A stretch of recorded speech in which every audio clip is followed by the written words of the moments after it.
So I wanted to record a video on the concept of being normal and normalization and what it means to fall outside of that range and be abnormal and be different and how we deal with that in society. Um, so I think a lot of that's kind of like gauged by, people's on organizations and institutions, whatever, will take statistics, like the government and whatever, will take statistics and then there'll be like a certain range, certain number range where they'll say, fall in this range, you're normal, and then if you fall outside of it, then you're abnormal. And then if it's a good thing, and then you fall below the average range, then you know you kind of will get pressure put on you to catch up to your peers, your group that you're being analyzed and judged against and judged with and so forth. And then on the other side, if you're seen as exceptional, if what you're seen as exceptional, I would say that if you're above the average range, in any kind of category that's good, and you can kind of flip it around, if it's something that's, if it's something like high cholesterol or something like that, then it would be the reverse. If we fall outside of that, but it's too high, then that's bad, whatever. However, I wanted to kind of, and then, get into it on a different kind of level. Like, that's just how it's seen. And I mean, there's some very basic examples of how it might seem black and white, like people might use the cholesterol example, like, well, these are what doctors say, this is what's agreed upon, it's been tested over and over scientifically, and then if you fall outside of this range, you're at risk, and then you're inside of it, then you're okay. And, or you should be okay. However, I think that overall, it's not a perfect concept to judge people on what's average. Like, some things just aren't proven. So like if you have somebody, like it's recommended that you get 8 hours of sleep a night or whatever, but people have different things going on. Not everybody can sleep 8 hours a night. People have different medical conditions and things like that. And some people have insomnia. Nobody knows what really causes that. So if people just end up sleeping when they sleep and get sleep when they can,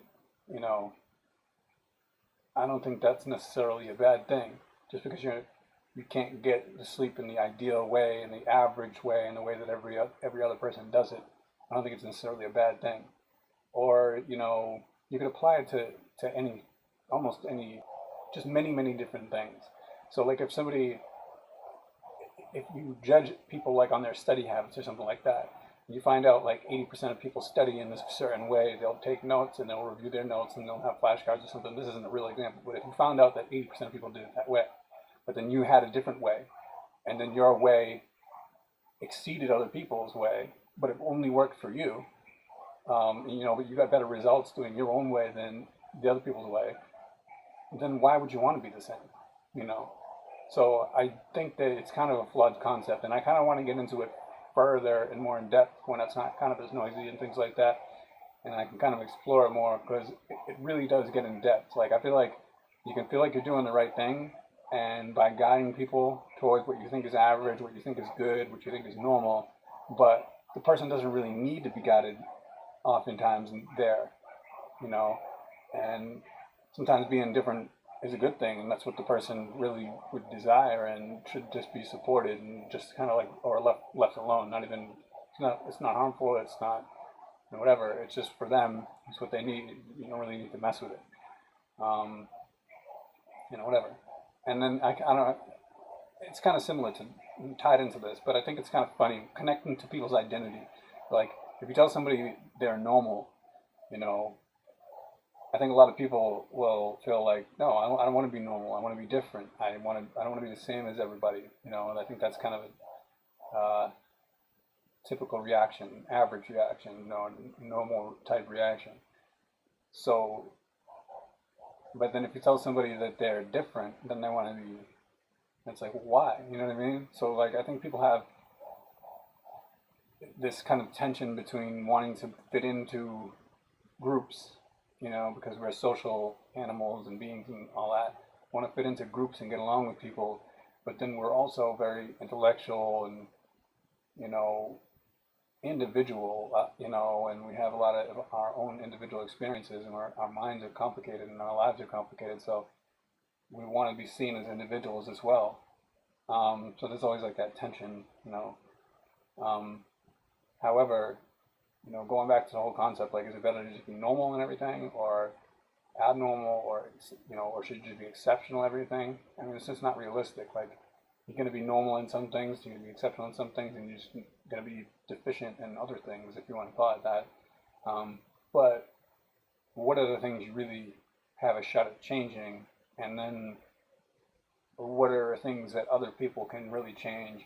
And if you think that they can change it, is it really worth it? Does it really improve their quality of life? And do they really want to change it? So like all those things, because I don't want to be pressured to change things about myself just because people think that they're abnormal, whatever. Like, if it's harming me, then yeah. But if it's really not harming me and I'm just being judged for being different, then I don't want to change it just for that. So I guess that's the point I'm trying to get across. You know, when's it okay to be normal? When's it okay to be different? Or who can judge that? And when's it harmful? And you know, um, how can we know what's going to be good for ourselves and another person based on those concepts? Like, when it's normal, when it's outside of the range of what's normal, and just thinking about it, I get more in depth with it. At a different time when I can think of more examples and be more clear about it. It's good though.